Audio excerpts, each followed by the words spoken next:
강의하시면 됩니다.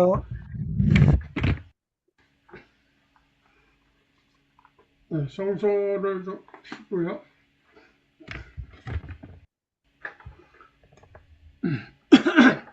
예, 시작하겠습니다. 로마서 6장과, 그러니까 6장은 죄로부터 해방이고요. 7장은 법으로부터 해방입니다. 3장의 그 칭의와 함께 로마에서 가장 오독이 되는 곳이 6장과 7장인데요. 그 오독의 원인은 그 5장에서 시대의 전환, 바울이 말하는 시대의 전환을 읽어내지 못해서 오독이 일어나는 겁니다. 그래서 5장까지 어떻게 왔나 하는 것을 다시 한번 제가 설명을 드리겠습니다. 그래야 5장의 중요성을 다시 한번 우리가 인식하게 되는데요. 제가 반복해서 말씀드리는 대로 3장 21절에서 법 밖에 하나님의 의가 나타났다. 이 하나님의 의를 중심으로 그 앞과 그 뒤가 그 진술의 내용이 180도로 바뀌는 건데요. 그러니까 3장 21절 앞에 1장 16절과 17절이 로마서의 주제입니다. 그러니까 16절과 17절에서 복음이 나타났으니 믿음으로 사는 시대가 시작되었다. 이제 믿음으로 산다. 그러니까 로마서는 어떻게 믿음으로 사는가를 설명하는 글입니다. 그래서 이제 2장에 와서 그 3장 20절까지가 1장 18절부터 3장 20절까지가 이제 그 하나님을 모르는 사람들과 이제 신앙인이라고 자처하는 사람들이 똑같다. 다 죄 아래에 있다. 특히 이제 2장 1절에 판단하지 말라는 건 그 너희들이 동일성을 갖춰가지고 다른 사람들은 너희들은 정상이라 그러고 다른 사람들은 비정상이라고 이런 판단하는 것, 이런 것이 다 죄 아래에 있는 거다. 예? 죄 아래에 있으므로 이제 그 2장 후반절에 가서는 법이 선하지만 법을 지킬 수 없기 때문에 우리가 구원을 이룰 수 없다. 그래서 3장 초두에 이제 신앙인이나 비신앙인이나 다 죄 아래에 있다. 17절에 가서 그 죄인이라는 건 평화를 모르는 사람이다. 이걸 강조한 다음에 이제 3장 21절에 하나님의 의가 나타났다. 여태까지 법으로 살았는데 법 말고 이제 하나님의 한 의가 나타났다. 3장 21절에요. 그래서 3장에서 그 의가 나타난 과정을 설명하는 게 예수의 등장인데요. 3장 25절에 3장 설명할 때 설명드린 것처럼 우리의 그 화목제물로 번역된 것이 힐라스트레온인데요.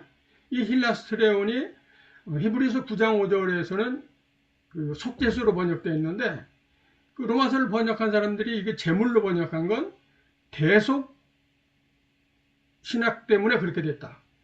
예수께서 우리를 대속했다는 걸 강조하기 위해서 제물로 번역되어 있지만 이게 원래는 속죄소다. 힐라스트레온이.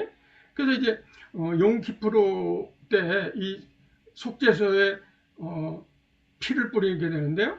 흥미롭게도 이 속죄소가 법궤 위에 있다. 법판 위에. 그러니까 법하고 대립하는 의미로 힐라스트레온을 바울이 말한 거라고 볼 수 있습니다.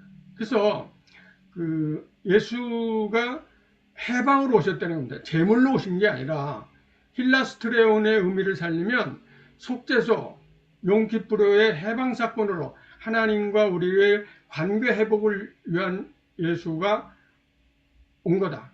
그래서 그런 예수에 의해서 우리가 믿음으로 산다는 건 사장에서 이제 죽음에서 새 생명이 태어나는 것처럼 사라의 죽은 태에서 태가 열린 것처럼 믿음으로 산다는 것은 새로운 삶이 일으켜지는 것이다. 이게 바울이 말하는 거예요. 그래서 이제 지난 주간에 5장에 왔는데요.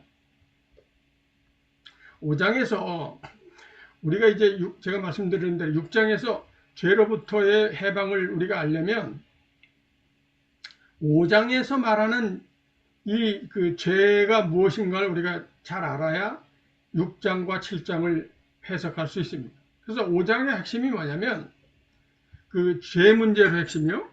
5장의 핵심은 이게 시대의 전환인데 오늘 그 6장 그 강의 안에서의 제가 주목하려고 하는 것은 뭐냐면 죄가 인간의 본질인가 아니면 인간을 지배하는 권세인가 이걸 우리가 좀 확실히 인식을 해야 되겠다. 그러니까 원죄론이 어떻게 바울의 시대 전환을 인간 내부의 죄 문제로 바꿨는가 이걸 좀 살펴보려고 합니다. 그러니까 그 오독이 로마서 5장 12절에서 오독이 발생한 건데요. 이 5장 12절에서 원죄교리가 형성되었습니다. 바울은 아담과 그리스도를 대비하며 두 시대를 말하는데요. 그러니까 아담의 시대는 죄와 죽음이 지배하는 시대고요. 그리스도의 시대는 은혜와 생명이 지배하는 시대입니다. 근데 이제 히에로무니스가 이제 첫 그리스어로 된 성경의 첫 번역 성경이 이제 불가타역인데요. 이게 라틴어로 번역한 불가타역인데 히에로무니스가 제롬이죠. 제롬이 이제 불가타를 번역하면서 그 5장 12절을 이렇게 그 안에서 이게 F호인데요. 헬라 핵심이 입니다. 지금 바울이 분명하게 그 하마르티온을 말해요. 죄를 말하는데 히에로무니스가 그 안에서 죄를 지었다. 이렇게 번역을 한 거예요. 라틴어로 인쿠어 이렇게. 아우구스도 원죄론 핵심 기반이 됐습니다. 이것이. 그러니까 아담 안에서 어떤 동일성 구조가 형성되었다. 이렇게 인식하게 된 겁니다. 원래 이 번역은 두 가지가 일반적인 해석이 되는데요. 12절에 모든 사람이 죄를 지었기 때문에 그 원인으로 해석하는 번역이 하나가 있고요. 또 하나는 이제 because of which요. 그로 인해서 그러니까 아담 때문에 또는 그 결과로 그 점에서 죄를 지었다. 이렇게 해석할 수 있는 겁니다. 근데 이제 로마서 5장 12절의 핵심은 계속 말씀드린 대로 이 F호를 바울이 이 구조를 통해 무엇을 말하려 하는가에 주목하지 못한 거예요. 그냥 한 구절은 히에로무니스처럼 번역했다고 해서 그게 틀린 번역이라고 말할 수가 없어요. 한 구절은 그렇게 여러 가지로 번역을 할 수 있게 되어 있습니다. 그래서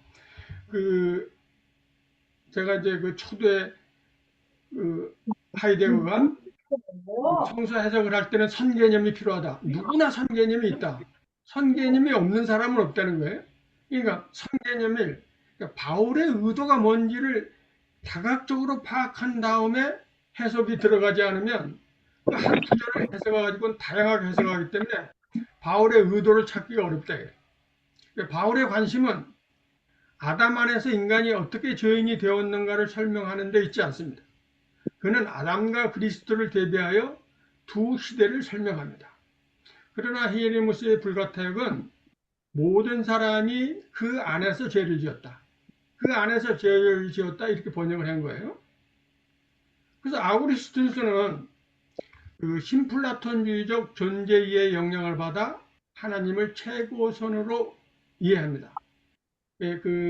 아리스토텔레스의 신관이 신은 최고선이다, 제일 원인이다, 뭐 이러죠. 이게 이제 신플라톤주의인데 아우구스티누스가 신플라톤주의에서 기독교로 개종을 했기 때문에 이걸 한 발짝도 벗어나지 않았어요. 신플라톤주의에서.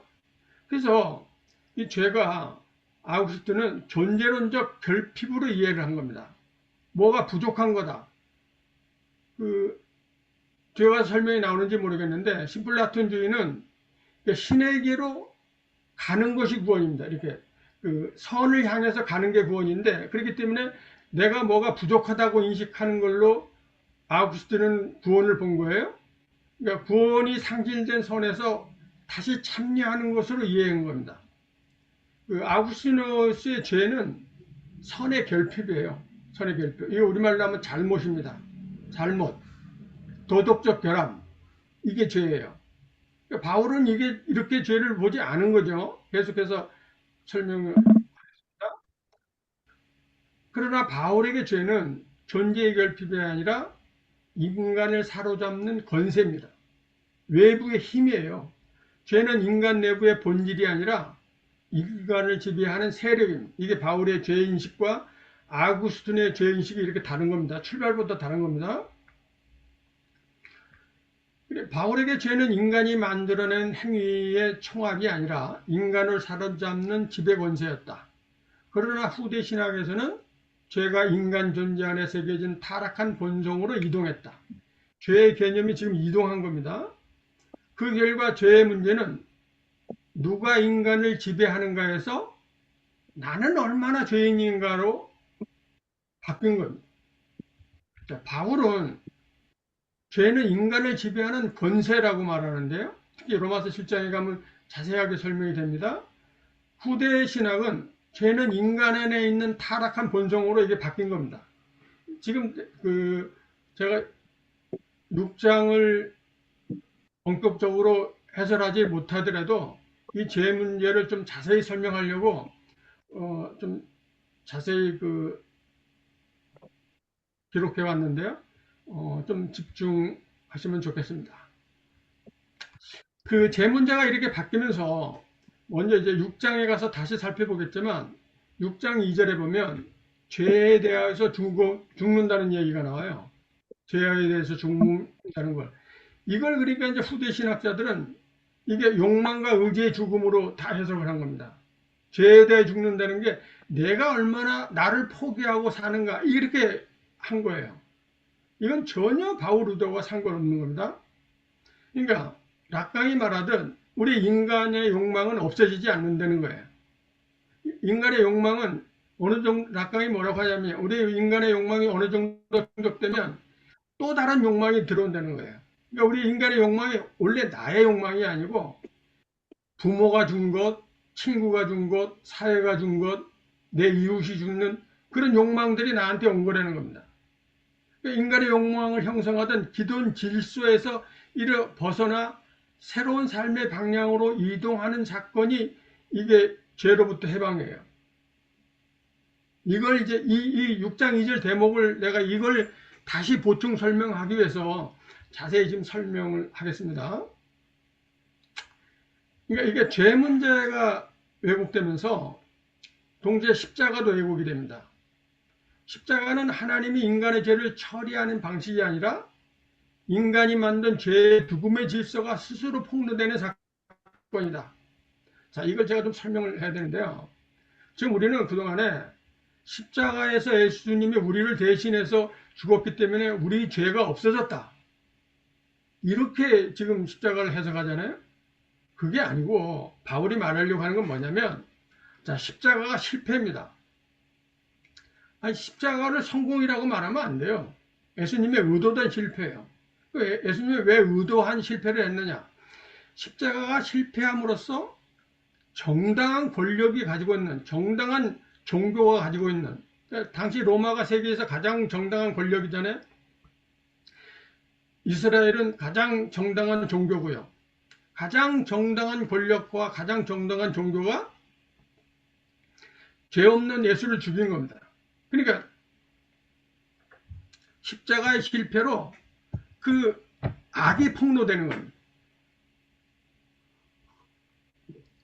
죽음의 질서가 스스로 폭로하게 하기 위해서 십자가가 일어난 거예요. 그렇게 이렇게 이해해야만 우리가 구조를 볼 수 있습니다. 그러니까 지금 우리 앞으로 계속 나오겠지만 아우구스티누스는 우리 인간의 내면의 변화를 꾀했는데 내면의 변화가 아니라 관계의 변화입니다. 관계의 변화. 관계의 변화를 우리가 찾아가는 겁니다. 자, 로마서 5장 8절 9절의 십자가를 보면요. 죄 가운데 있는 인간에게 나타난 하나님의 사랑과 새로운 관계의 시작이다. 근데 이제 후대는 죄책을 제거하는 법적 거래로 변했습니다. 십자가가 우리의 죄를 제거한 걸로. 그래서 이제 구원도 의미가 바뀐 거죠. 구원도 새로운 길을 걷는 과정이 아니라 이미 구원을 소유한 상태로 이게 구원 개념이 축소됐습니다. 자, 예수님은 분명히 나는 길이요 진리요 생명이다. 여기서 길은 과정을 말하는 거예요. 그러니까 구원이라고 하는 것은 어떤 과정을 가는 건데 지금 그 죄 개념이 오도되면서 십자가와 구원 개념이 왜곡되는 겁니다. 구원도 내가 지금 확보한 어떤 현상으로 이해되게 됐습니다.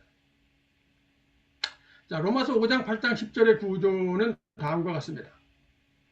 우리가 아직 죄인 되었을 때 그리스도께서 우리를 위하여 죽으심으로 5장 8절이죠. 죄인 되었을 때 죽으심으로 지금 이게 십자가는 발생당한 사건이죠. 완료형입니다. 근데 거기서 바울이 구원을 말하면서 그의 피로 말미암아 의롭다 하심을 받았으니 더욱 그로 말미암아 진노하심에서 구원을 받을 것이니라. 미래형으로 말하죠. 십자가는 완료형이고요. 구원은 미래형이에요. 그러니까 구원은 지금 우리가 확보한 상태가 아니라 앞으로 이루어가는 과정이라는 겁니다. 자, 또 한 절에 10절에도 이렇게 나왔죠. 우리가 원수 되었을 때 그의 아들의 죽으심으로 말미암아 하나님과 화목하게 되었은즉 화목하게 된 자로서는 더욱 그의 살아나심으로 말미암아 구원을 받을 것이니라. 자, 구원 십자가가 이루어졌는데 앞으로 십자가가 일어나면 우리가 구원받을 것이라고 바울이 말하는 게 아닙니다. 십자가가 이루어졌는데 우리는 구원을 받을 것이라는 겁니다. 자, 성서는 분명히 이렇게 말하고 있는데 지금 십자가에 의해서 구원을 받았다라고 확정된 걸로 후대 신학은 나가버린 겁니다. 성서와 전혀 다르게 이야기한 거예요. 그러니까 십자가는 완성된 구원을 말하는 게 아니에요. 구원의 사건에 우리를 참여하도록 열어준 겁니다. 자, 여기서 바울은 분명히 구원을 미래적 사건으로 말합니다. 따라서 논리구조는 십자가는 구원의 시작과 근거입니다. 구원의 근거죠. 부활은요. 그 구원이 완성을 향해 나아가는 능력과 희망입니다. 그러니까 십자가가 실패지만 패배가 아니라는 것이 부활이거든요. 결코 그 과정에 실패가 있어도 그게 패배가 아니라는 겁니다. 그게 부활이에요. 그래서 이제 우리는 다음과 같이 정리할 수 있습니다. 원제론과 로마서 5장 8절 9절의 왜곡은 죄 구원 십자가의 올바른 이해가 전환된 겁니다. 원제론이 가져온 가장 큰 변화는 단순히 인간의 타락을 강조한 것이 아니라 더 근본적인 변화는 바울이 사용한 죄 구원 십자가의 의미 자체를 전환시킨 데 있습니다. 바울에게 죄는 인간이 저지른 잘못의 목록이 아니었습니다. 죄는 인간을 지배하는 권세였습니다. 죄가 사망 안에서 왕노릇한 것 같이 이렇게 5장 21절에 보면 죄가 왕노릇한다. 죄가 우리를 지배하고 있다. 이렇게 권세로 힘으로 이렇게 바울은 말하잖아요.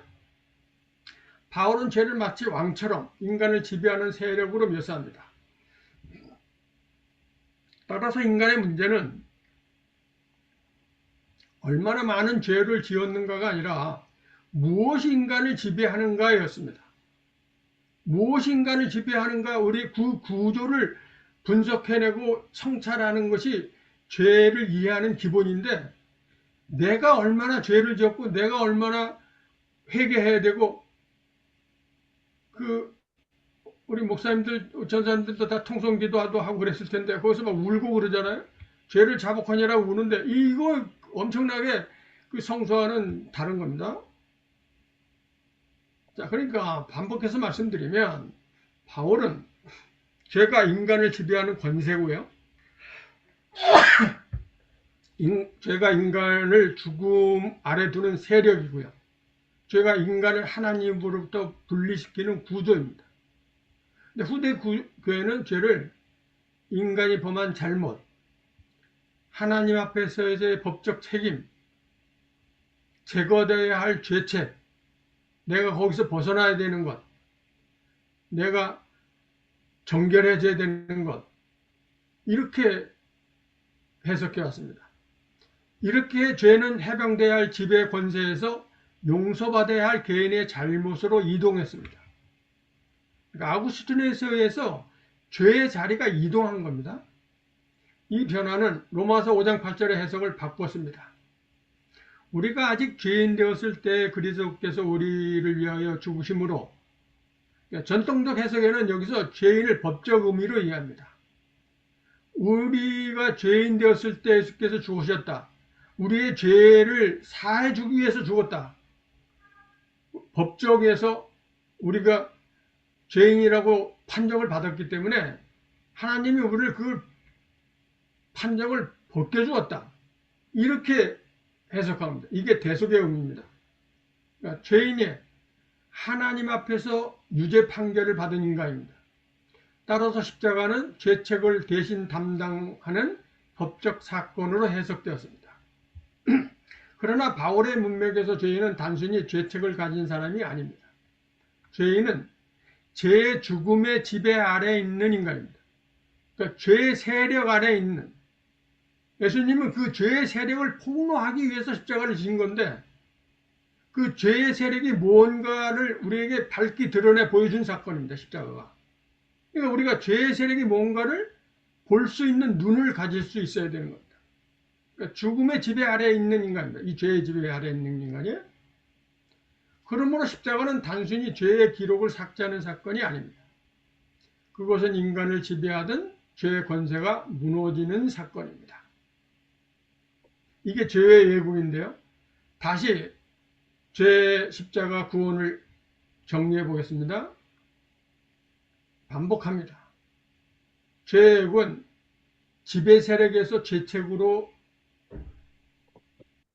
자리가 이동한 겁니다. 원죄론 이후 가장 큰 변화는 죄의 위치가 이동한 것입니다. 바울에게 죄는 인간 밖에서 인간을 지배하는 힘이었는데, 죄는 왕노릇하고 죄가 속이고 인간을 사로잡는데, 그런데 후대 신학에 와서는 죄가 인간 내부의 도덕적 결함으로 이해되었습니다. 그러니까 선의 결핍, 아우구스티누스가 말한 선의 결핍입니다.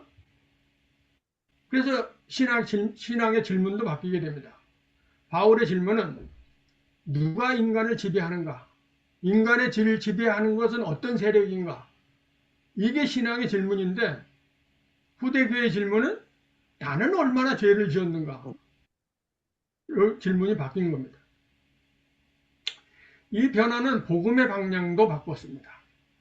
죄의 권세로부터 해방이라는 바울의 메시지는 개인의 죄책을 제거하는 종교적 심리로 축소되었습니다.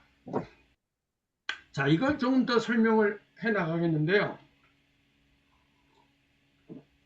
오늘 어쩌면 오늘 6장에 못 들어갈지도 모르겠습니다.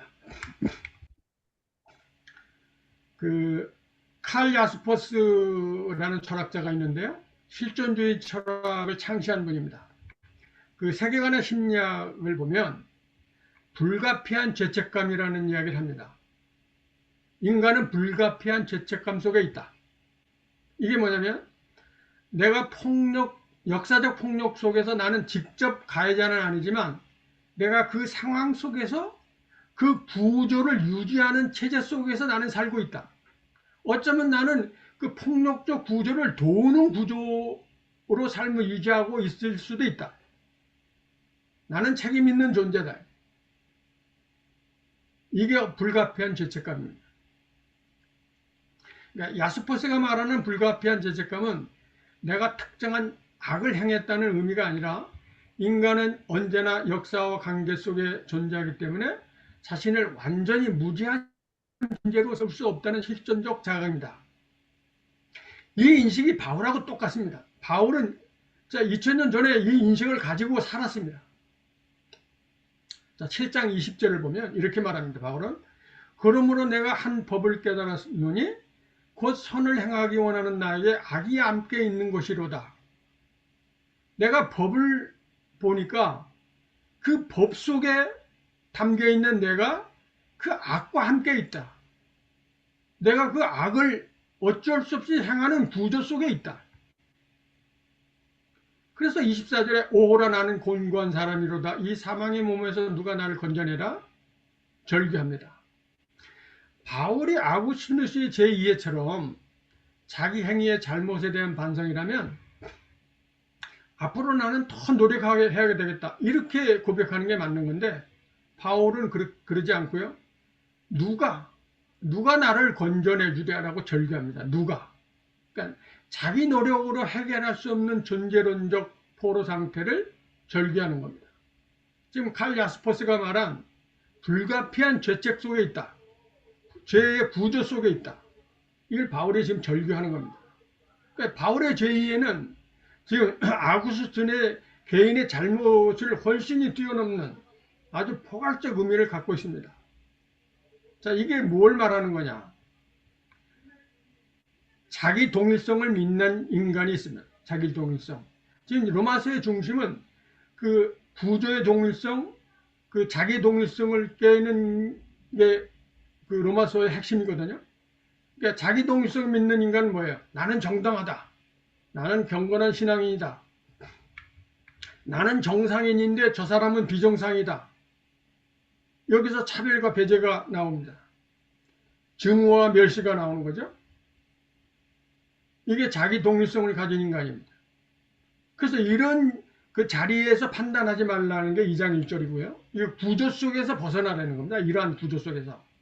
자, 바울이 지금까지 절규한 것, 칼 야스퍼스가 말한 것, 이런 건 뭐냐면 자기 분열을 발견하는 인간입니다.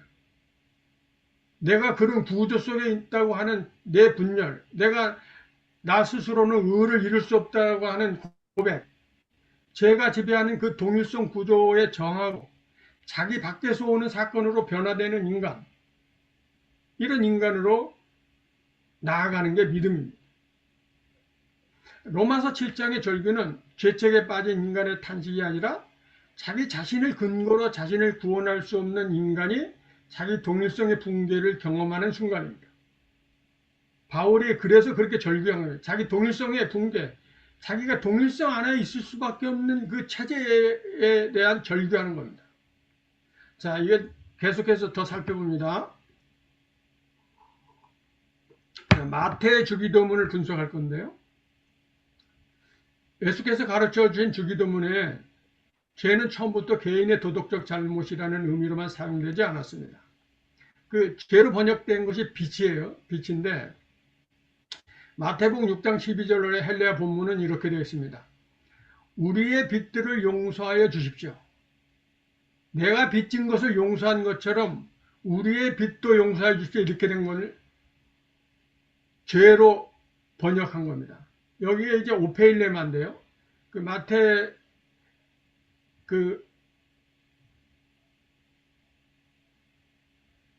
가 번역한 거가 오페일레마입니다. 이 단어의 1차적 의미는 빚입니다. 빚, 채무, 갚아야 할 의무죠. 그러니까 예수의 기도에서 인간의 문제는 단순히 내가 잘못했다는 도덕적 죄책이 아니라 관계 안에서 발생하는 빚과 단절입니다. 관계 안에서 의무를 이뤄내지 못한 것, 빚을 진 것, 이걸 말하는 겁니다. 주기도문에서 말하는 게요. 그러니까 죄를 용서해달라는 게 아닙니다. 마태는 이어서 이렇게 설명합니다. 우리가 우리에게 빚진 사람을 용서해 준 것 같이 우리 빚을 용서해 주십시오. 우리가 우리의 죄를 빚진 사람을 용서해 줬다. 이거 농담이지만요. 저는 이걸 읽으면서 번역자가 돈 꿔준 거 생각났나? 돈 꿔준 사람 용서해주면 돈을 못 받는 거 아니야? 그래서 이걸 죄로 바꿨나? 그런 생각이 들었습니다. 빚진 걸 죄로 바꾼 겁니다. 번역을. 여기서 중요한 점은 예수께서 하나님과 인간의 관계를 법정의 피고와 재판관의 관계로 묘사하지 않습니다. 인간은 죄를 지은 범죄자가 아니라 관계 안에서 빚을 지고 있는 존재로 나타납니다. 따라서 용서는 형벌 면제가 아니라 관계 회복입니다. 관계 회복. 죄는 법적 위반이 아니라 관계의 빚이다. 자, 이거 하나 더 살펴봅니다. 로마서 13장 8절입니다. 바울은 로마서 13장 8절에서 이렇게 말합니다. 피차 사랑의 빚 외에는 아무에게든지 아무 빛도 지지 말라. 여기서 빛으로 번역된 헬라어는 오페일로입니다. 이는 마태복음에 나온 오페일로와 같은 어근에서 나온 말이고 같은 말입니다. 흥미로운 점은 바울이 빛이라는 이 부정적 개념을 제거하지 않습니다. 그는 빛없는 상태를 말하지 않습니다. 오히려 인간은 사랑이라는 빛을 계속 지고 있는 존재라고 말합니다. 다른 빛은 없이야되 사랑이라는 빛은 계속 갖고 있어라 이런 말입니다. 그러니까 이 빛을 부정적으로 생각하지 않습니다. 그 관계의 방식을 바꾸려는 거지 그걸 부정하는 게 아닙니다. 즉 바울에게 인간의 문제는 모든 관계적 의미에서 벗어나는 것이 아닙니다. 새로운 존재 방식 안에서 새로운 빛을 지는 겁니다. 그 빛의 내용이 바뀌는 거지 빛이 바뀌는 게 아닙니다. 그래서 죄의 반대는 무죄가 아닙니다. 죄 없음이 아니에요. 죄의 반대는 사랑입니다. 이 지점에서 죄에 대한 전통적 이해와 바울의 이해가 갈라지는데요. 만약 죄를 법 조항을 어긴 개인의 잘못으로 이해하면 구원은 죄책을 제거하고 무죄 판결을 받는 사건이 됩니다. 내 잘못이 죄라고 생각하면 내가 무죄 판결을 받는 게 구원이에요. 그러나 바울에게 죄의 반대는 단순한 무죄 상태가 아닙니다. 죄가 인간을 자기중심적 동일성 안에 가두는 힘이라면 그리스도 안에서의 새로운 삶, 사랑이라는 관계 안으로 들어가는 것이 구원입니다. 그래서 로마서 13장 10절은 이렇게 이어집니다. 사랑은 이웃에게 악을 행하지 아니하나니 그러므로 사랑은 법의 완성이니라. 여기서 바울은 법을 폐기하는 것이 아니라 법이 지향했던 관계의 완성을 사랑을 발견합니다. 로마서 5장 12절과 다시 연결을 하면요. 이렇게 보면 로마서 전체의 흐름이 선명해집니다. 로마서 5장 12절에서 죄는 인간 안의 결함이 아니라 인간을 사로잡는 힘입니다. 지금 아우구스티누스는 5장 11절에서 인간 안의 결함으로 이걸 설명했는데요. 바울은 인간을 사로잡는 힘으로 설명한 겁니다. 죄는 관계를 파괴하고 죽음을 가져옵니다. 자, 다시 마태복음 6장 12절이요. 죄는 빛이다. 인간은 관계 안에서 서로에게 빛을 진 존재입니다. 그러니까 내가 그 빛을 용서해 준 것처럼 하나님도 내 빛을 용서해 달라. 이건 관계 회복을 말하는 겁니다. 내가 관계 회복을 이룬 것처럼 하나님도 나와 관계 회복을 이루어 달라. 이게 주기도문입니다. 로마서 13장을 다시 보면요. 그리스도 안에서 인간은 사랑의 빛을 진 존재가 됩니다. 새로운 관계 질서가 시작된 겁니다. 따라서 바울에게 구원은 죄의 빛을 청산하여 아무 의무도 없는 독립적 개인이 되는 것이 아니라 오히려 죽음을 가져오는 죄의 관계에서 벗어나 사랑이라는 새로운 관계의 빛 속으로 들어가는 것입니다. 바울에게서 주기도문에서 죄로 번역된 오페일로가 새로운 관계 질서의 긍정으로 사목되는 것을 주목해 볼 필요가 있습니다. 빛을 긍정하는 걸 우리가 주목해야 되는데 죄의 외국은 죄를 빚진 관계에서 개인의 죄책으로 바꾼 데 있습니다. 예수의 주기도문과 바울의 로마서 13장은 모두 죄를 관계 언어로 이해합니다. 인간은 죄책을 가진 고립된 개인이 아니라 관계 속에서 빚을 지고 살아가는 존재입니다. 그러나 죄의 지배 아래에 있는 인간은 자기 빛을 보지 못하고 타인의 잘못만 판단합니다. 그래서 2장 1절에서 판단하지 말라는 겁니다. 복음은 이 관계를 끊어내는 것이 아니라 사랑이라는 새로운 빛의 관계로 전환합니다. 그러니까 죄를 내 잘못으로 인식하게 하면 남의 잘못이 보이게 되는 겁니다. 그래서 남의 잘못을 판단하게 되는 거예요. 내 잘못을 깨닫고 자복하는 게 문제가 아니라 죄를 내 안에 중심으로 하면 이 문제가 발생되는 게 뭐냐면 반드시 타인의 잘못을 통해서 내 잘못을 인식하기 때문에 그렇습니다. 자, 이 연결은 법적 동일성 질서에서의 관계 질서로 전환입니다. 그러니까 죄를 내 개인의 죄로 인식하게 되면 내 개인의 죄가 사해진 사람들 중심으로 독립성이 형성되는 겁니다. 교회에 모인 사람들은 다 죄사함을 받은 사람이다. 이건 뭐예요? 바울이 지금 3장 28절에서 깨려고 하는 하나님으로서 선택받았다라고 하는 그 동일성 안에 다시 갇히는 겁니다. 그래서 우리는 죄를 용서받은 사람들이고 저 사람들은 죄를 용서받지 못한 사람들이라고 하는 동일성 중심의 사유가 발생하는 겁니다. 그러니까 이 동일성 중심에서 관계 질서로 전환하는 겁니다. 지금 바울의 죄 이해를 한 것이요. 따라서 복음은 빛 없는 인간을 만드는 것이 아니라 복음은 인간을 죽음을 생산하는 관계의 빛에서 사랑을 생산하는 관계의 빛으로 옮기는 사건입니다. 핵심 문장은 이렇게 정리할 수 있습니다. 바울에게 빛은 오페일로만은 제거해야 할 인간 존재의 결핍이 아닙니다. 죄 아래에서는 죽음의 관계를 나타내지만 그리스도 안에서는 사랑의 관계를 나타냅니다. 문제는 빛 자체가 아니라 인간을 어떤 관계 속에 묶어놓는가입니다. 자, 이 죄의 왜곡은 구원의 왜곡을 일으켰는데요. 삶의 과정에서 소유상태로 바뀝니다. 자, 원죄론과 법정적 죄의에는 구원의 의미 역시 변화시켰습니다. 바울에게 구원은 이미 소유한 사물이 아닙니다. 로마서 5장 9절 앞서 살펴본 대로 우리가 다시 보게 되면 바울은 중요한 미래 표현을 사용합니다. 그의 피로 말미암아 의롭다 하심을 받았으니 더욱 그로 말미암아 진노하시면서 구원을 받을 것이라. 우리가 원수 되었을 때 그의 아들이 죽으심으로 말미암아 하나님과 화목하게 되었은즉 화목하게 된 자로서는 더욱 그의 살아나심으로 말미암아 구원을 받을 것이라. 바울은 구원을 받았다라고 완료된 상태로 말하지 않습니다. 구원을 받을 것이라고 미래로 말합니다. 이것은 구원이 이미 확보한 소유물이 아니라 이건 십자가를 설명하면서 이렇게 설명한 겁니다. 그러니까 십자가가 지금 우리를 구원을 가져다 주었다는 게 아니라 구원의 근거가 되었다 이런 건데 바울은 확보한 소유물이 아닙니다. 그리스도의 부활 생명 안에 이루어지는 새로운 존재 방식이 열렸다는 겁니다.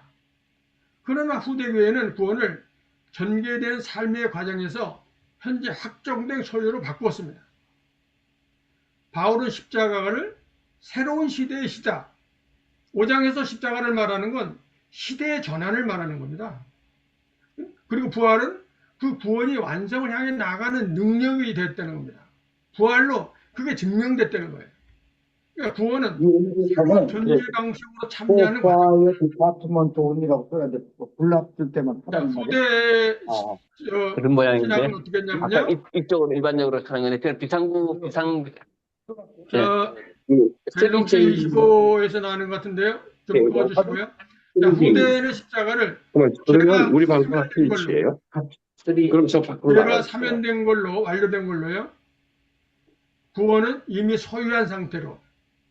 그래서 신앙은 구원의 확신이라는 말이 나옵니다. 구원의 확신은 성서에 있지 않습니다. 그 결과 구원은 삶의 변혁 사건이 아니라 이미 확보한 종교적 신분으로 축소됩니다. 죄를 개인으로 내면하는 하에 머물면 시대의 전환을 못 봅니다. 즉 구주학에 눈을 감게 되는 겁니다. 그러나 죄를 구주학으로만 규정하면 정의마저 새로운 절대 기준으로 삼으라될 위험이 있습니다. 갤럭시 S25 마이크 좀 꺼주세요. 마이크 좀 꺼주세요. 갤럭시 25님, 갤럭시 S25님 마이크 꺼주십시오. 마이크 꺼주세요. 안녕하세요. 바울은 개인 구원과 사회 구원 중 하나를 선택하라고 하지 않습니다.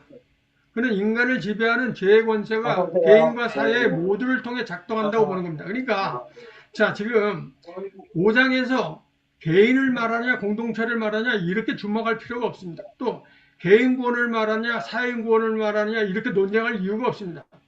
개인을 말할 때는 개인을 보고 사회를 말할 때는 사회를 보고 성서가 말하는 그 자리에서 그걸 보면 되는 거죠. 가방 들고 네 번째요. 식당은 간 것 같구만. 그 갤럭시 25, S25로 나오는 분, 그 마이크를 꺼주세요. 오디오 꺼주세요. 갤럭시 S25, 오디오 꺼주세요. 갤럭시 25는 강적이네. 저분이 누구예요, 도대체? 막 천안에 왔다 갔다 하면서, 십자가도 왜곡됐습니다. 십자가도 왜곡됐는데 아, 참나. 해방 사건에서 죄사만 사건으로요. 제가 지금 계속해서 앞에서 설명드리고 다시 정리하는 겁니다. 이게 너무 중요한 거라서 우리가 인식을 바로 할 필요가 있습니다. 죄 개념의 변화는 십자가 이해도 변화시켰습니다. 바울에게 십자가는 죄책을 제거하는 법적 거래가 아니라 죄의 지배를 끝내는 사건이었습니다. 자, 로마서 6장 6절 보면요. 우리 옛사람이 예수와 함께 십자가에 못 박힌 것은 죄의 몸이 죽어 다시는 우리가 죄에게 종로로 타지 아니하려 함이라. 자, 죄가 우리를 지배하지 못하게 하려고 십자가가 있었다는 겁니다. 아주 분명히 로마서 6장 6절에 이렇게 말하고 있는데도 불구하고 죄가 없어진 걸로 십자가를 이해하면 안 된다는 겁니다. 성서를 읽어야 됩니다. 십자가의 목적은 단순히 죄의 기록을 지우는 것이 아닙니다. 십자가의 목적은 죄의 지배에서 인간을 해방하는 것, 새로운 존재 방식으로 이동시키는 것입니다. 이것이 그리스도의 죽음과 부활에 참여하게 하는 것입니다. 그러나 원죄론과 법정적 구원론 안에서 십자가는 점차 다음과 같이 이해되었습니다. 죄인이 받아야 할 형벌을 예수가 대신 받았다. 하나님의 법정 요구가 충족되었다. 인간의 죄책이 제거되었다. 이 구조에서는 십자가가 이미 완성된 구원의 거래가 됩니다. 그러나 바울에게 십자가는 완성된 종결점이 아니라 새로운 시대를 여는 사건입니다. 5장은 시대의 전환입니다.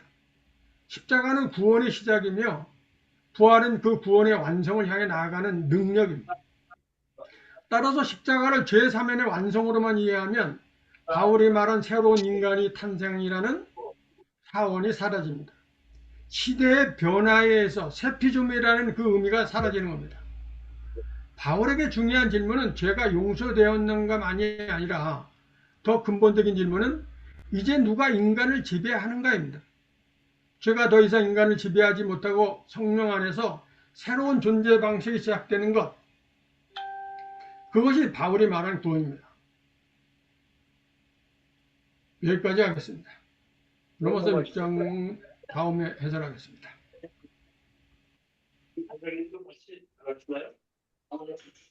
수고하셨습니다. 오늘 6장은 안 하신 건가요? 그러면? 예, 6장 분석은 못했습니다. 시간이 다서 다음에 하겠습니다.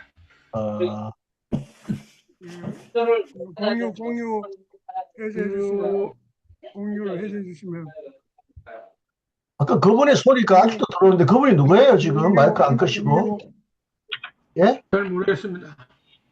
이상한 사람인데 아직도 그 소리 막 들어오는 것 같아요, 지금 마이크로. 제가 껐습니다. 제가 껐습니다. 이제 꺼졌습니다. 제가 껐습니다. 잡음이 막 들어오던데? 이제 꺼졌습니다. 예? 강적이십니다. 그 6장 안 하셨으니까 6장에 대한 질문을 못 하겠네. 하셔도 됩니다. 아니에요.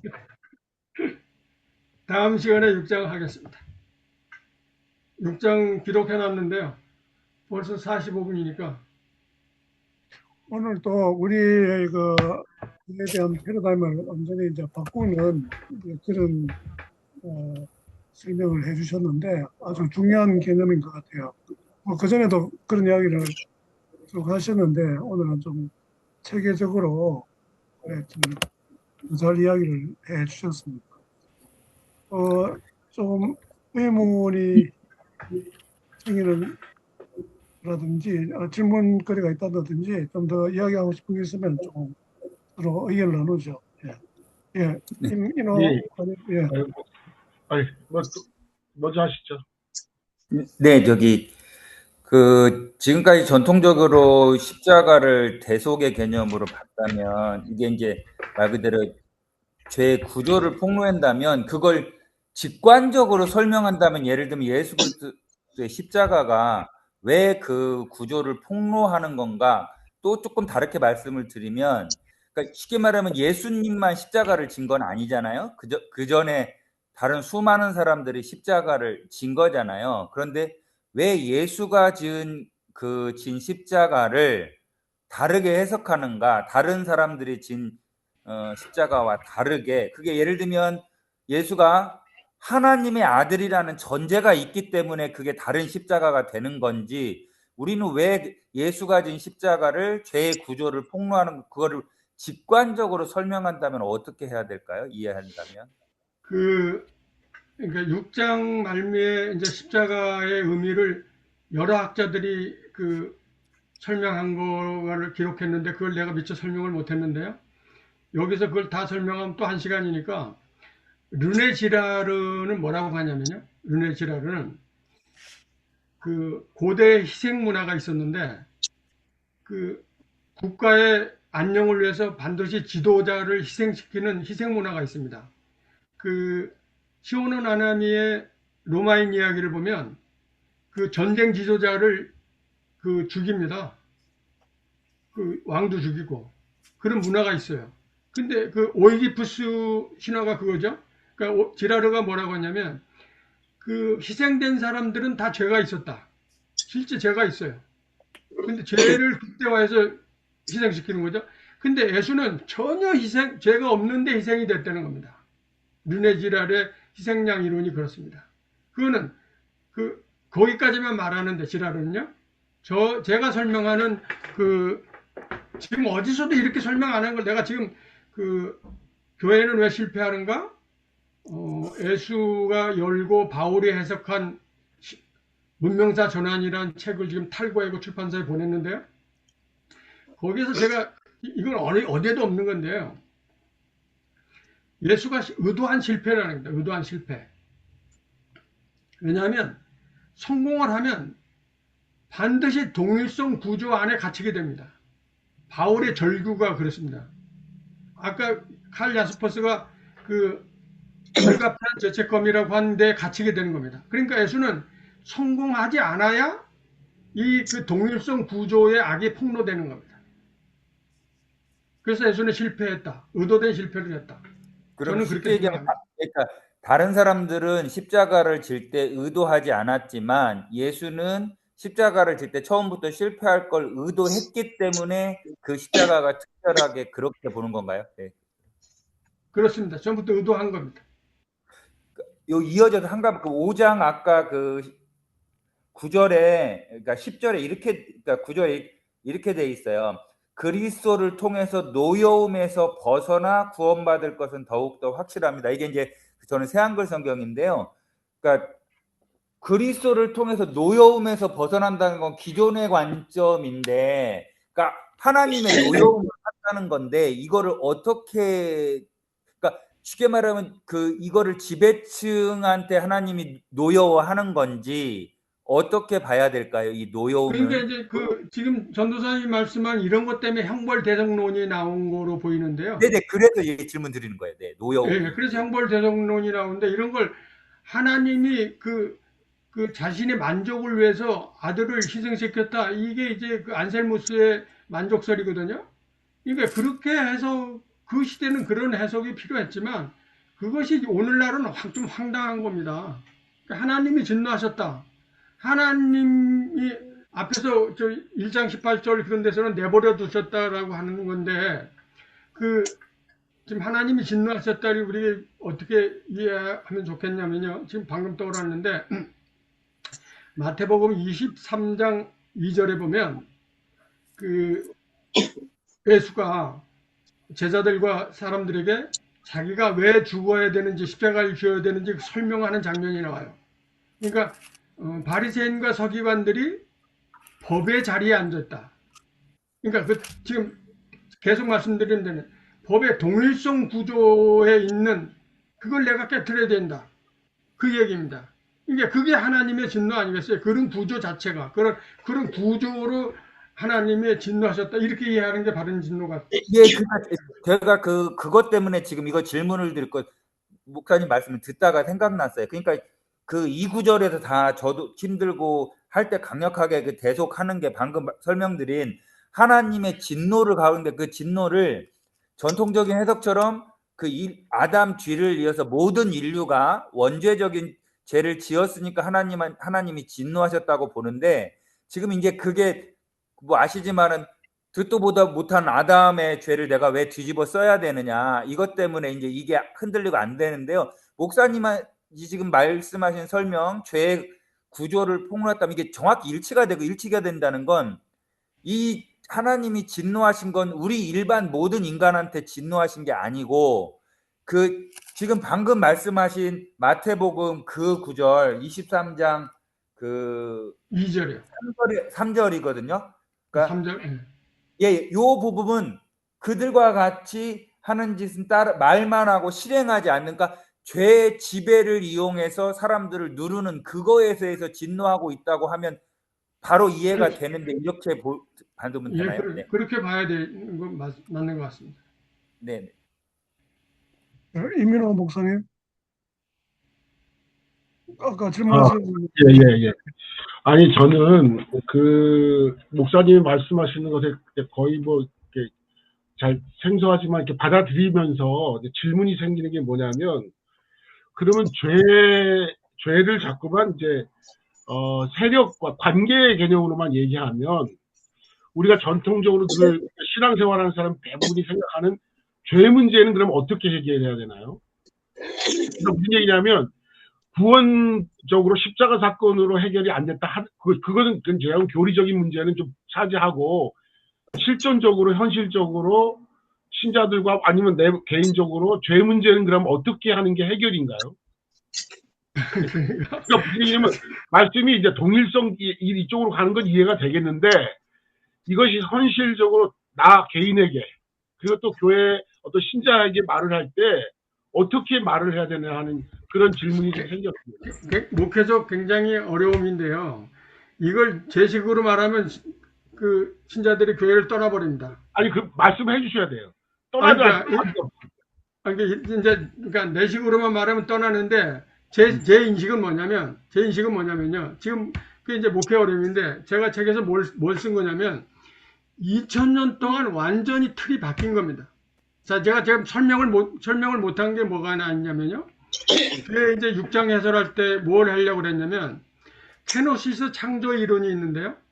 하나님이 인간의 자유를 위해서 자신의 자유를 제한했다. 그 어느 만큼까지 자유를 제한했냐? 기독교가 2000년 동안 이렇게 망가지도록 자유를 준 것 같이 케노시스 하셨다. 이게 첫 출발부터 이게 죄책의 제거가 아닌데, 죄책의 제거로 기독교가 형성돼 버렸습니다. 이게 제가 그 기독교 다시 서기에서 이걸 썼기 때문에, 목사님 죄송하지만 기독교 다시 서기를 좀 하나 제 책을 좀 사서 보시면 좋겠습니다. 거기에 어떻게 출발이 잘못됐는가 자세히 썼습니다. 이게 지금 그 원래 이게 구조를 보는 거였는데, 마태에도 그게 구조가 나왔잖아요. 아까 설명드린. 근데 이게 개인의 죄 사면으로 나온 건 전혀 성서와는 관계 없는 겁니다. 그러니까 잘못이 죄가 아니라는 게 아닙니다. 이 잘못이 죄도 있습니다. 범죄도 죄가 있는데, 이거 이제 폴 리케르가 그렇게 말을 하는데요. 죄를 우리 구조에서 일으키는 죄도 있지만 개인의 잘못도 우리가 인정 안 할 수가 없어요. 근데 우리가 이제 기독교는 개인의 그런 죄는 인정 안 하냐 아니라 여기에 그동안에 중심이 되어 있던 걸 벗어나자는 거지.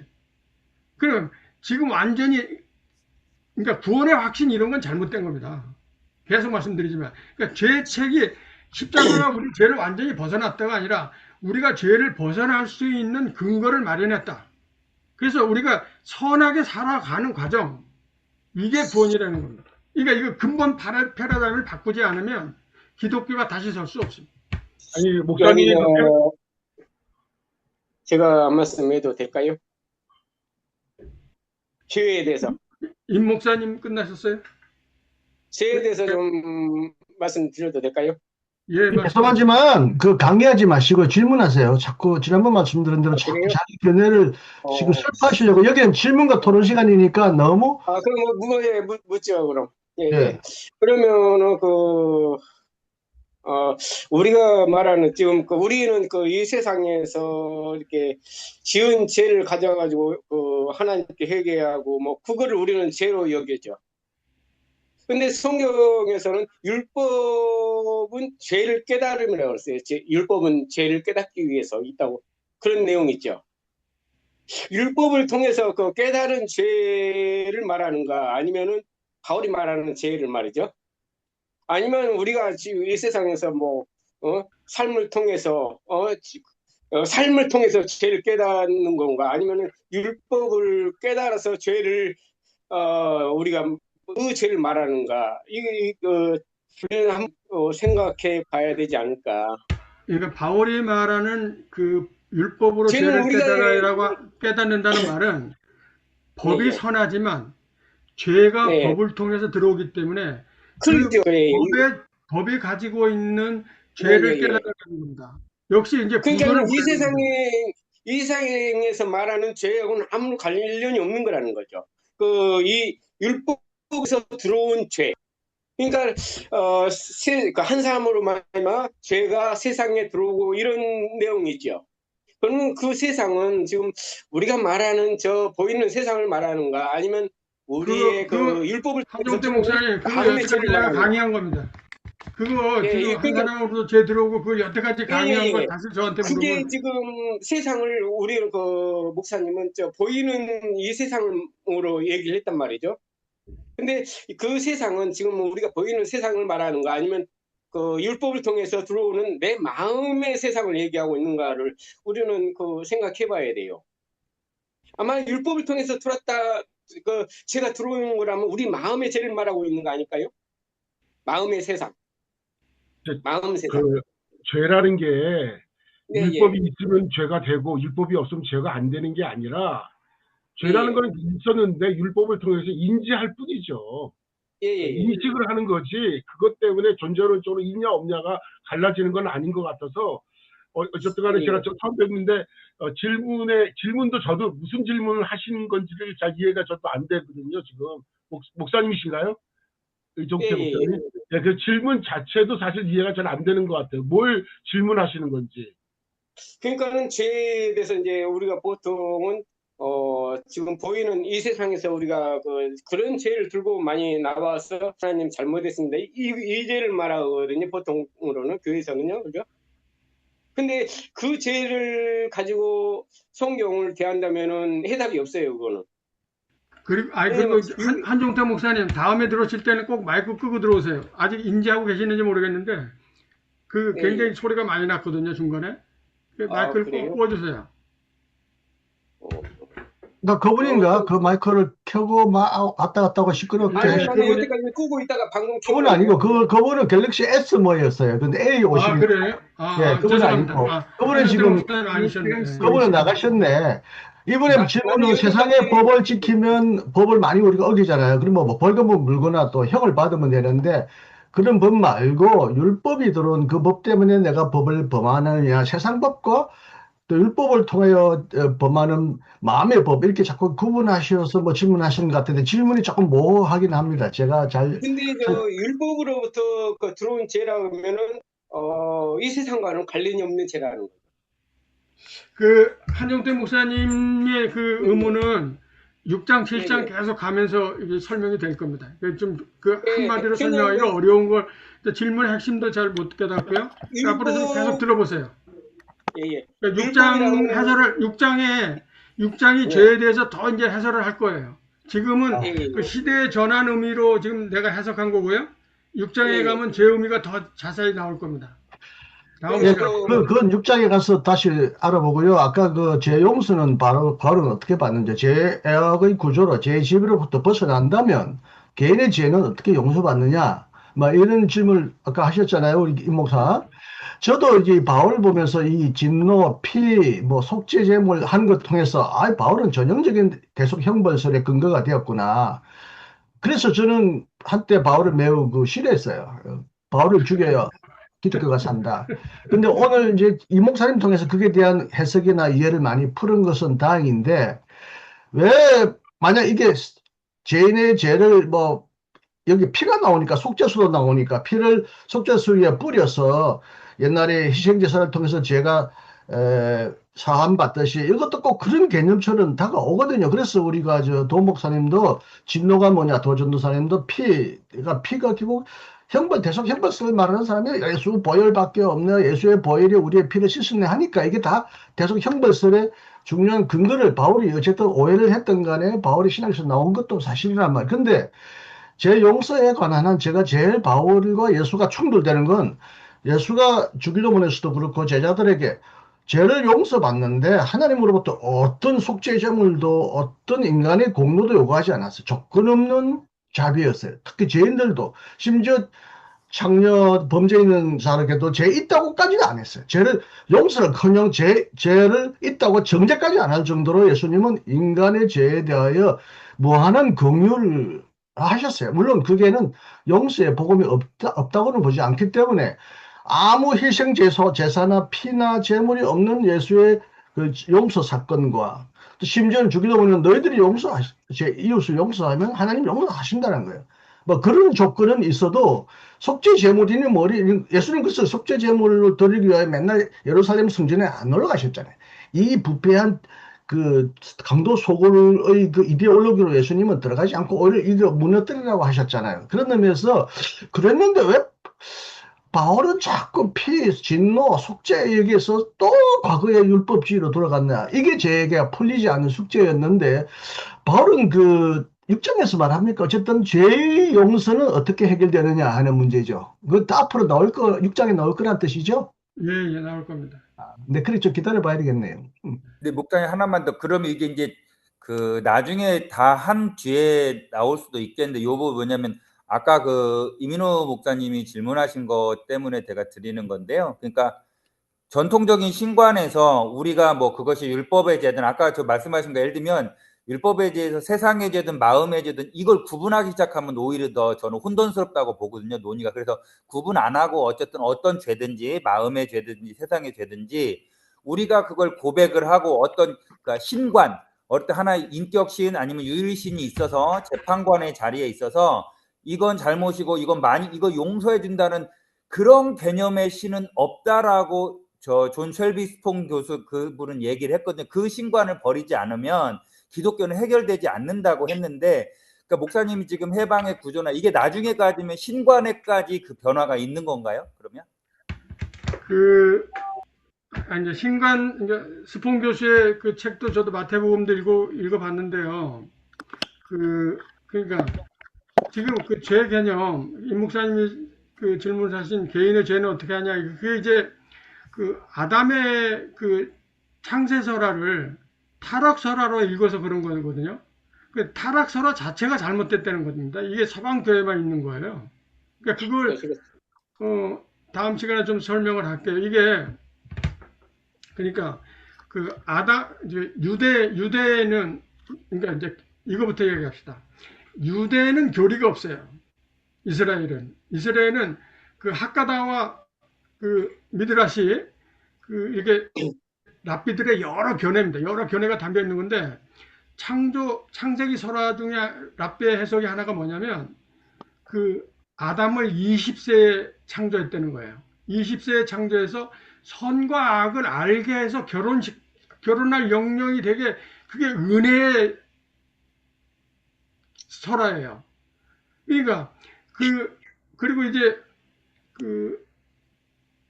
저 누구죠? 도르트 젤레 그 여성 신학자죠. 젤레는 뭐냐 그러냐면 이렇게 아담이 하나님의 그 뜻을 순종하지 않은 건 인간의 그러니까 자식이 꼭 부모에게 묶여서 사는 게 아니라 부모를 거역해도 하나님이 사랑해주는 이런 사랑의 그 설화지 죄의 설화가 아니라는 거예요. 그러니까 베스트만도 그렇고요. 그러니까 이제 그 서방 세계에서만 이게 아담이 죄를 지은 걸로 동방종교에도 없고 콥트계도 없고 유대계도 없고 아무데도 없는 걸 서방이 아우구스티누스 때문에 아담의 타락설화가 나온 거라고요. 그러니까 이거 꼭 그 아담을 타락설화로만 읽을 이유가 없어요. 그러니까 우리의 죄를 사야 된다는 이 구조가 이게 신플라톤주의 때문에 그렇게 들어온 거라고요. 그래서 성서는 그걸 말하고 있지 않아요. 내 죄가 용서해서 없어져야 되는 죄책의 개념이 아니라는 걸 내가 지금 계속 설명한 겁니다. 그래서 그 하나만 이야기하지 않고 그래서 내가 13장, 로마서 13장도 들고 마태복음 6장도 들고 그런 거예요. 이게 그 죄가 사해지는 구조가 아니라고요. 성서는. 우리 김 목사님, 후대에 있어. 후대에 이제 디모데 전서나 뭐 히브리서나가 나오는 겁니다. 그러니까 2세기 초에 이제 그런 구조가 좀 나옵니다. 개인의 죄 용서가. 그러니까 복음서나 지금 이승용 교수님 말씀하신 대로 복음서에도 없고 바울에게도 없는 거예요.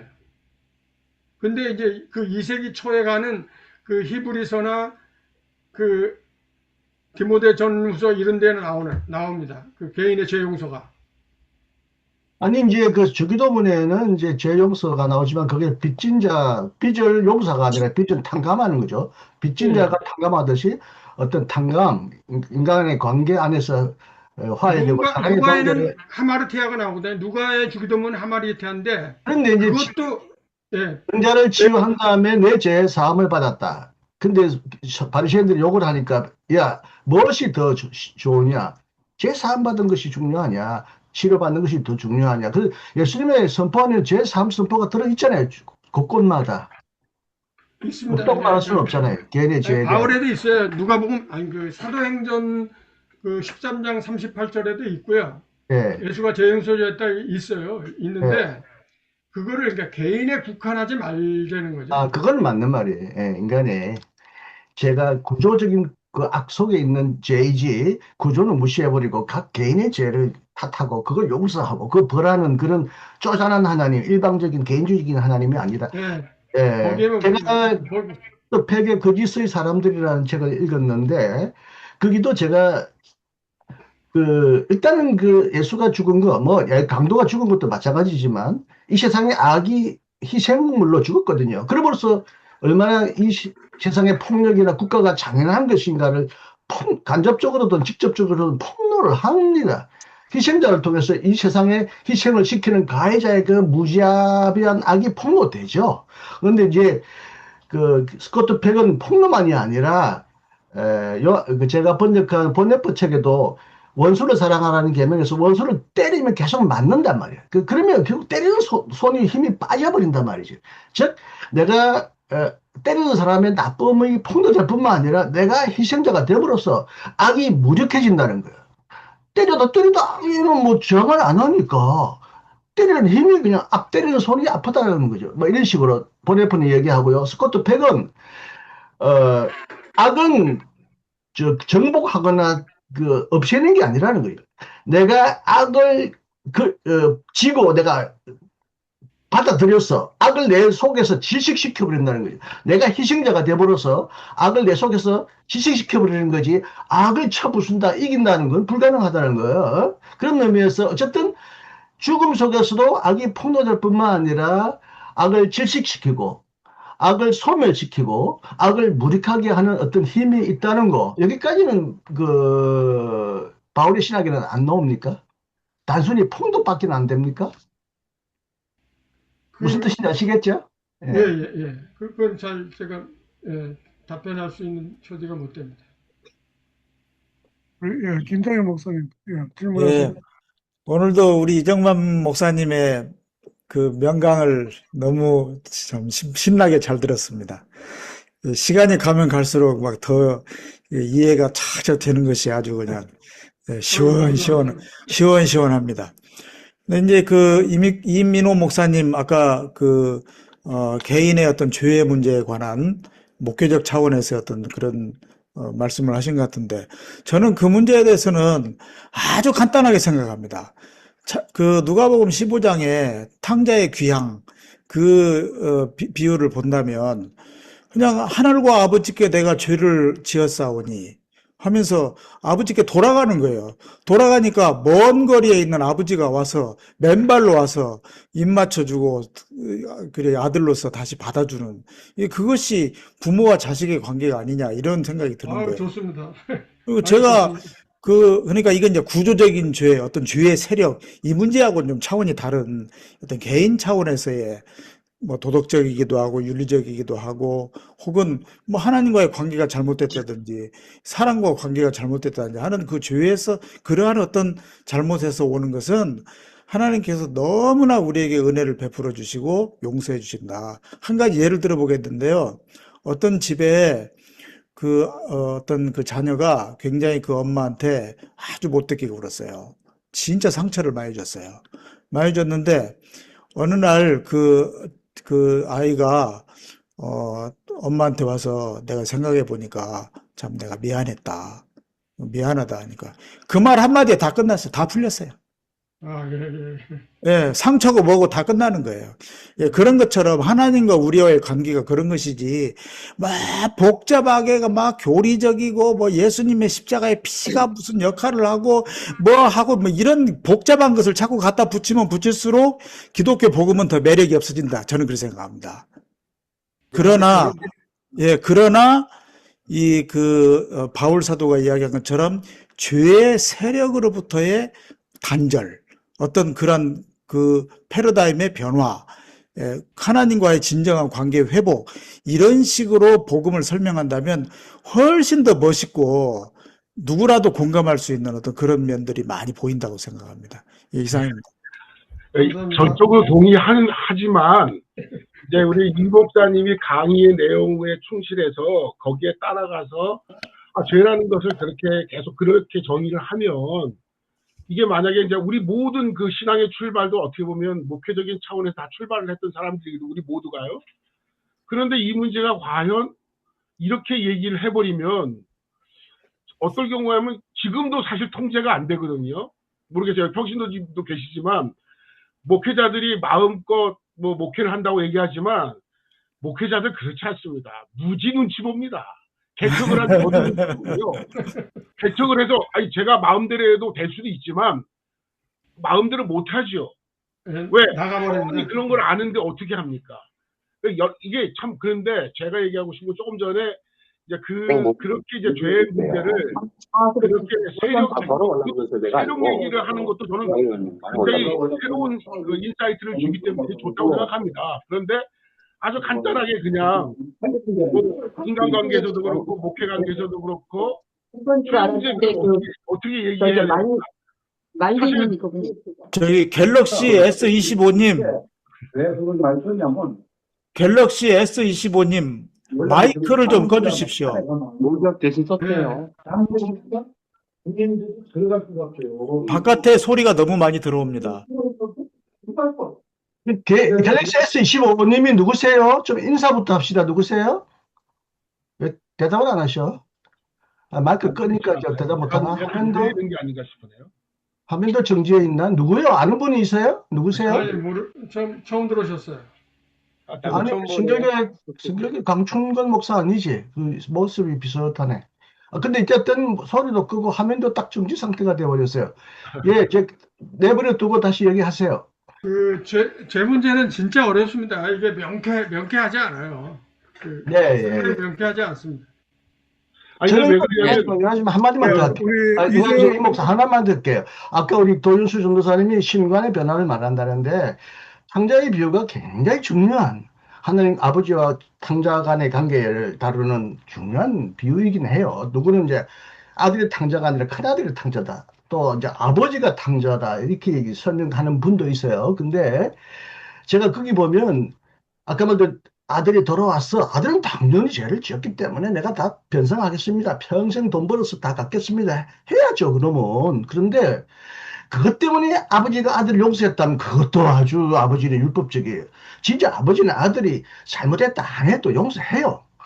그리고 내가 볼 때는 탕자의 아버지는 용서해놓고 기다리는 거지 돌아와서 나한테 잘못했다 하면 내가 용서해주마 이러지 않는 아버지예요. 아버지는 이미 용서해놓고 기다려요. 이미 우리를 사랑하셔요. 정죄 안 하세요. 죄가 저럴 수밖에 없다. 혹은 뭐 죄 지배 안 했기 때문에 불쌍하다고 생각한 건지 연약하기 때문에 죄를 짓는다고 하더니 우리를 불쌍히 여기시고 죄를 이미 용서하시는 분이에요.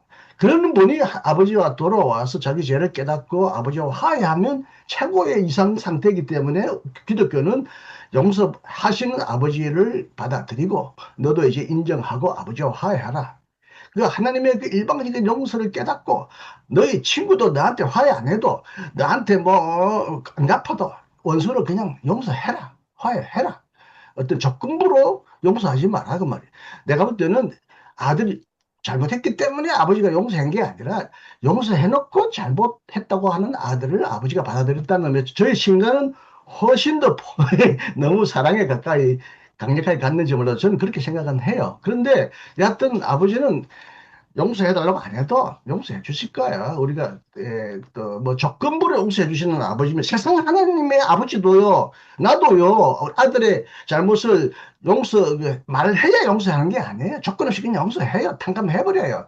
그런 의미에서 우리보다 아버지가 더 위대하신 사랑의 하나님이어야 하지. 하나님이 뭔가 조건부로 우리를 용서해 주신다 그러면 하나님은 우리 사람보다도 못한 사람이에요. 교수님, 뭐 그 말씀에 제가 참 조심스러운 게 뭐냐면, 뭐 벌 주시는 하나님, 심판의 하나님을 얘기해도 오늘 현대인들은 다 무감각해 있는 사람들인데, 만약에 그 문제가 그쪽으로 가게 되면 이게 진짜 죄 짓는데 너무 자유롭게 지을 것 같다는 생각이 좀 들고요. 그래서 결과적으로는 미란과 같은 영화처럼, 대사처럼 다 자기가 용서를 다 받아버려요. 그런 문제가 생기지 않겠느냐.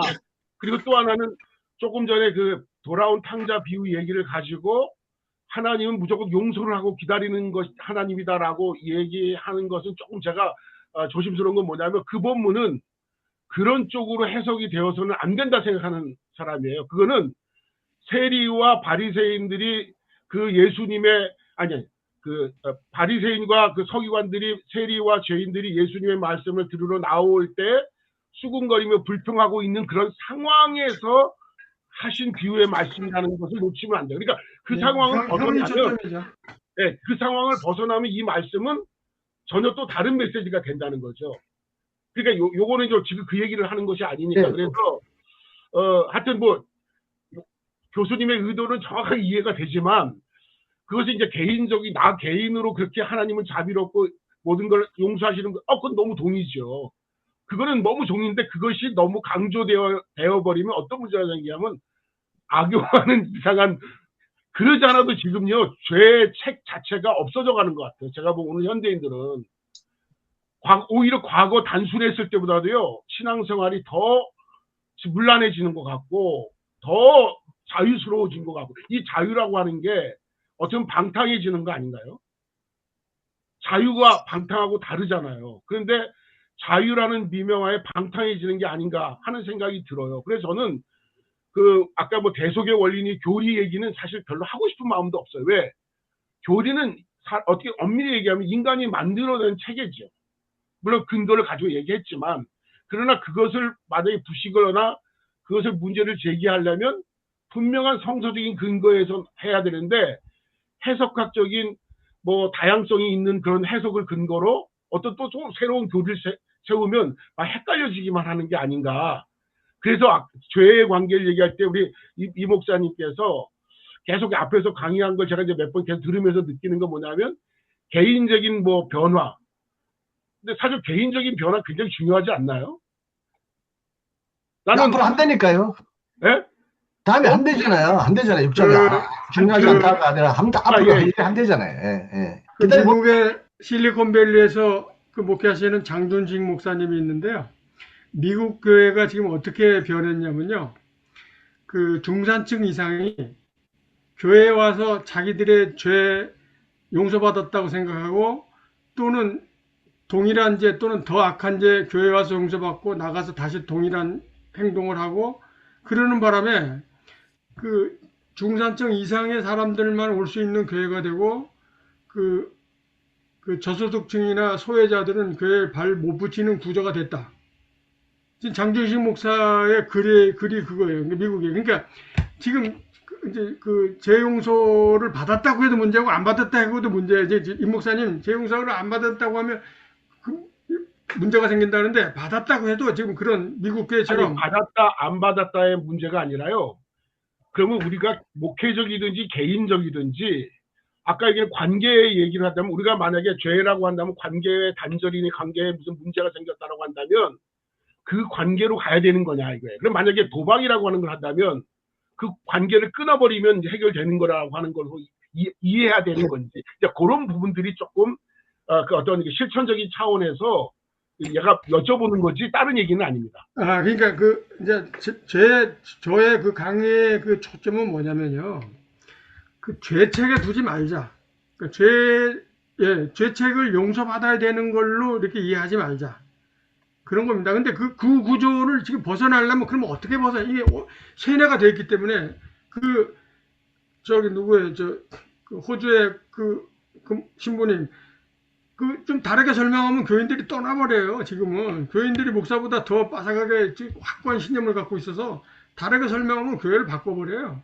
그러니까 그걸 사실 굉장히 어려움이 있어서 그걸 이제 죄 용서가 필요 없다 이렇게 말할 필요가 아니라 그 구조를 강조하는 거죠. 구조를 바울이 그러니까 제 얘기는 뭐냐면 이걸 신학적으로 어떻게 총체적으로 설명해 내려고 하는 게 아니라 말하려고 하는 이 구조를 설명해 나가는 거예요, 계속.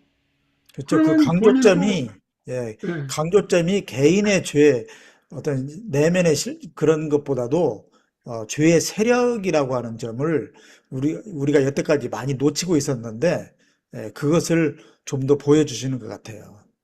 저는 굉장히 시야가 확 뜨이는 어떤 느낌이 들어요. 저는 목사님 말씀 전적으로 동의하면서 드리는 질문이에요. 네, 알아요. 그렇게 하기 때문에 알고 있습니다. 예. 그리고 저는 목회를 할 때 사람이 떠난다 안 떠난다가 먼저의 관점이 되면 바른 목회를 할 수 없는 거죠. 그렇기 때문에 저는 그 생각도 한 적이 한 번도 없어요. 단 한순간도. 그러니까 이제 교회의 부흥은 좀 힘들긴 하죠. 그러나 그렇기 때문에 그 생각을 자꾸만 가지면 또 사실 또 야합하겠죠. 예, 제가 좀 질문을 좀 드리겠습니다. 이 목사님의 논지에 대해서 저도 뭐 기본적으로 공감을 하고요. 그런데 이제 마지막에 가서 개인 구원과 어떤 사회 구원을 서로 대립적으로 보지 않는다. 둘 다 받아들일 수 있다 이렇게 말씀하셨잖아요. 그건 제 생각에 저도 이제 아주 공감이 가는데 사실 바울은 개인 구원도 얘기를 하고 또 이 사회 구원도 얘기를 하고 있는 것 같아요. 네, 그렇습니다. 그렇죠. 그러니까 이제 바울은 말씀대로 어떤 칭의가 새 삶의 출발점이라고 봤는데 이거를 극단적인 이신칭의파라든가 구원파적으로 해석을 해가지고 마치 구원이 종결된 것처럼 이렇게 막 호도를 하는 바람에 문제가 맞습니다. 그렇다면은 굳이 우리가 개인 구원의 문제를 뭐 포기할 필요도 없고 버릴 필요도 없는 것 같습니다. 이거를 같이 가도 괜찮은 것 같아요.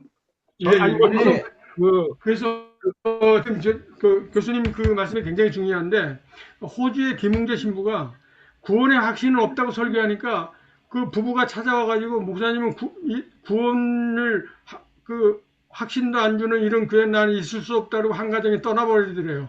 그러니까 그렇게 이제 말하자면 목사님들이 이런 어려움이 있는데 그러니까 그걸 뭐 이렇게 단정적으로 이렇게 할 게 아니라 지금 성서는 이거를 말하고 있다라고 계속 해나가면 아니 저는 그 동의하고요. 저는 구원의 확신에 대해서 이제 오히려 구원의 확신 얘기는 저 이렇게 설명을 합니다. 구원의 확신이 있는 사람이 구원 받느냐? 오히려 아니잖아요. 구원의 확신을 그럼 가진 사람은 구원 못 받느냐? 구원이 근거가 아니에요. 네, 그러면 제가 이제 이 얘기를 어떻게 설명하냐면 네 종류의 사람이 있다고 봐요. 실제적으로 구원을 받았는데 구원의 확신이 있는 사람이 있고, 실제적으로 구원을 안 받았는데 구원의 확신이 있는 사람이 있고, 실제적으로 구원을 받았는데 구원의 확신이 없는 사람이 있고, 구원을 받지 못했는데 확신이 없는 사람이 있다고. 이게 경우의 수 4개를 수학적으로 말해보는 거죠. 수학적으로. 이건 하나님의 몫이니까 구원은. 그렇다면 여기서 가장 큰 문제가 뭐냐? 어떤 사람이 가장 큰 문제거리냐? 어떤 경우가 가장 좋은 경우냐? 이렇게 한번 얘기를 해본단 말이죠. 그러면 구원의 확신도 있고 구원받은 사람이 뭐 최고 좋죠. 뭐. 왜? 구원의 확신이 가지고 있는 또 힘이 있긴 있어요. 왜냐하면 자기가 너무 나락에 빠졌을 때라든지 또 뭔가 흔들렸을 때는 어떤 그 확신이 있으면 그것 때문에 세워지기도 하잖아요. 믿음이 있어가지고. 그런 측면에서 좋은데 그렇다 그러면 어떤 사람이 제일 나쁜 사람이냐면 구원의 확신이 있는데 구원받지 못한 사람이에요. 왜 그 사람은 구원을 받으려고도 하지 않으니까. 왜? 그러니까 그 사람은 전혀 기회가 없는 거라고 설명을 하면서 구원에 가지고 있는 확신이 좋은 점도 있지만 폐단도 어마어마하게 있다. 수학적으로 얘기한다면 부정적인 사고가 어떤 사고가 부정적인 거냐? 긍정적인 거를 부정하면 부정적인 사고다. 근데 부정적인 걸 부정하면 그건 긍정적인 사고인데 왜 우리는 어떤 전제에 대한 생각은 안 하고 한 사람이 어떤 행동만 가지고 긍정적이다, 부정적이다 그렇게 말하느냐. 사실 제가 이제 교회 생활을 하면서 부교육자 생활을 할 때 가장 힘들었던 게 뭐냐면 설교 같은 말씀을 듣고 싶었어요. 근데 예배 시간 좀 잘해야 되잖아요. 근데 부목사고 그러니까. 근데 목사님 말씀을 아무리 열심히 들으려고 해도 비성경적이에요. 아니, 이건 뭐 제가 누구를 폄하하려고 하는 게 아니라 그 너무 힘들고 논리적이지도 않아요. 이 문제에 봉착해 있는데 실제로 이 문제에 가지고 있는 사람들이라도 좀 모여서 좀 해야 되는데 사실은 다 똑똑해가지고 우리들은 다 그런 사람들은 좀 각계전투를 하는 경향이 좀 있잖아요. 그래서 제가 얘기하는 건 사회구원 오케이, 개인구원 오케이입니다. 근데 죄의 문제에 관해서는 그러면 우리가 어떻게 그럼 펼쳐나갈 거냐라고 하는 거예요. 근데 저는 무조건 전통적인 생각을 나쁘다고 난 말하지 말고 거기에 폐단을 좀 지적했으면 좋겠다는 거예요. 오히려 어떤 면에서는.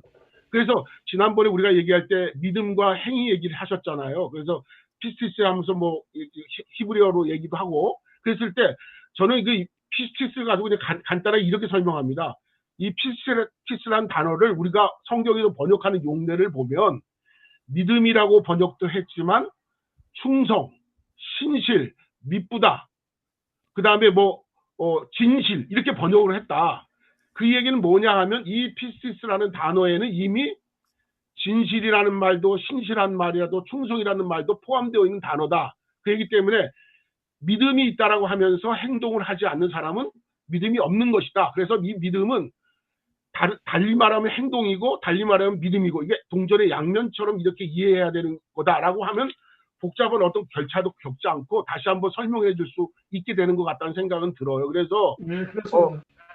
그래서 믿음의 동전의 양면이지 그걸 가지고 그리고 하나님 나라 이야기 하셨을 때에도 그 나라라고 하는 개념이 가지고 있는 바실레이아가 가지고 있는 원어적인 의미는 통치 다스림이 있잖아요.